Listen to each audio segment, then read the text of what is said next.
Bonsoir et bienvenue à Information Voyage. Cette semaine, mon invité, Donato Bilodeau. Bonsoir, Bonsoir, Monsieur Bilodeau. Vous permettez que je vous appelle Donato Bilodeau? je permets. Alors, la semaine passée, comme on s'en souvient, nous étions à Calgary et on s'en est parlé avant le début de l'émission. Vous vouliez me dire quelque chose au sujet de Calgary.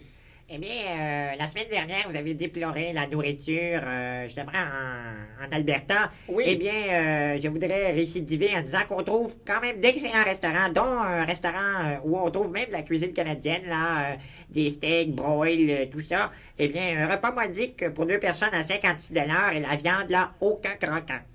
Alors, j'en prends bonne note.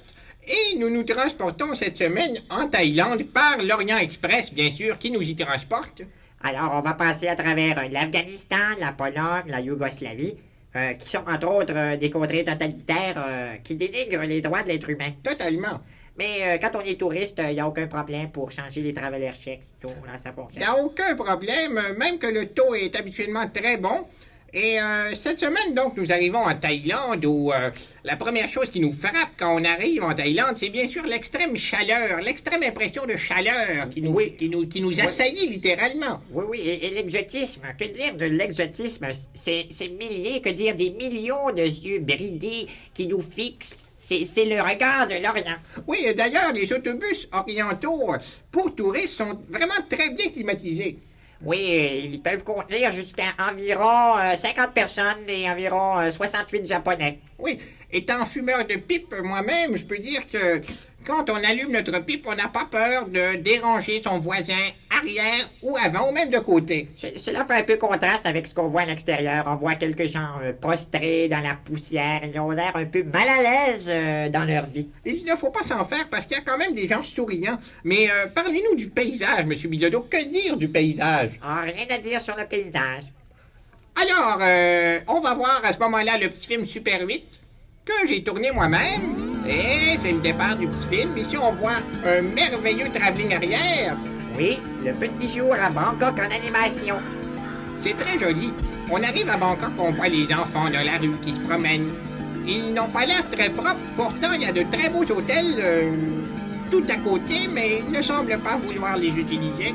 Oui, d'ailleurs, il y a des gens qui quêtent. Il ne faut pas se surprendre si quelqu'un essaie de vous quêter. D'ailleurs, ici, on voit ici un petit garçon avec une gamelle, là, avec quelques graineries à l'intérieur de la gamelle. Oui, d'ailleurs, je me suis empressé d'aller donner quelques grains de riz au petit garçon pour compléter sa collection.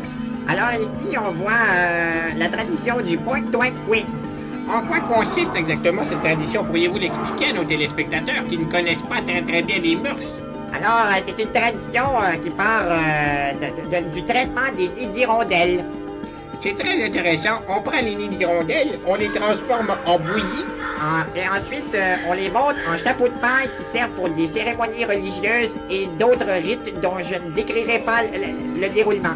Alors, on a à peu près 40 touristes qui portent ces chapeaux. Et le parc national de Thaïlande, impressionnant par sa splendeur. Que dire de l'exotisme de ce parc? C'est très très beau.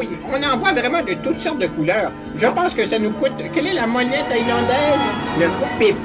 Alors, ça nous coûte pour quelques kumpif. On peut faire le tour. Ici, l'ensemble national folklorique de corps et klaxon de Thaïlande. Alors, vous excuserez le petit enfoyé sur le petit garçon qui jouait de la trompette? Alors ici, il y a quelques plans sur des danseuses tahitiennes. Vraiment, ils n'ont aucun rapport, mais ils faisaient partie de notre groupe. Et alors, je me suis permis quelques petits plans comme ça en passant. Oui, et malheureusement, c'est déjà la fin de notre film Super 8 qui tout de même était bien filmé, merci de rien.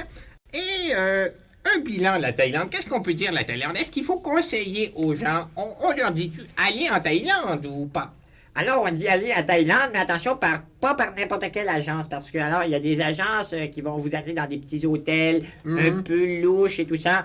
Alors que je connais une agence comme ça qui peut donner avec des forfaits très, très, très Il ne modiques. s'agit pas de faire de publicité, mais si vous pouviez nous donner quelques détails, uniquement pour éclairer nos téléspectateurs. Alors, un séjour de 2 semaines en Thaïlande pour la somme modique d'environ 5 000 26. Alors, non, je me permets ça en devise canadienne, là, c'est juste une espèce de petit indice. Oui, Eh bien, 5 000 26 pour un séjour de 2 semaines. Alors, on a l'hôtel, 2 repas par jour, et puis les à côté de la vie de Bangkok. Alors, vous me comprenez, Monsieur Vio? C'est très, très intéressant. Alors, merci beaucoup, Donato Bilodeau.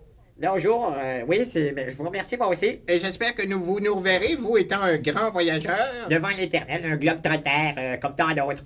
Alors, on était notre pipe et Ah, c'est ben- tout pour Information Voyage. En parlant de pipe, Monsieur Vio, vous avez quelques expériences, je pense, en Thaïlande dont vous voudriez nous faire part. Non, justement, D'accord, alors, je crois que c'est tout pour aujourd'hui. c'est tout.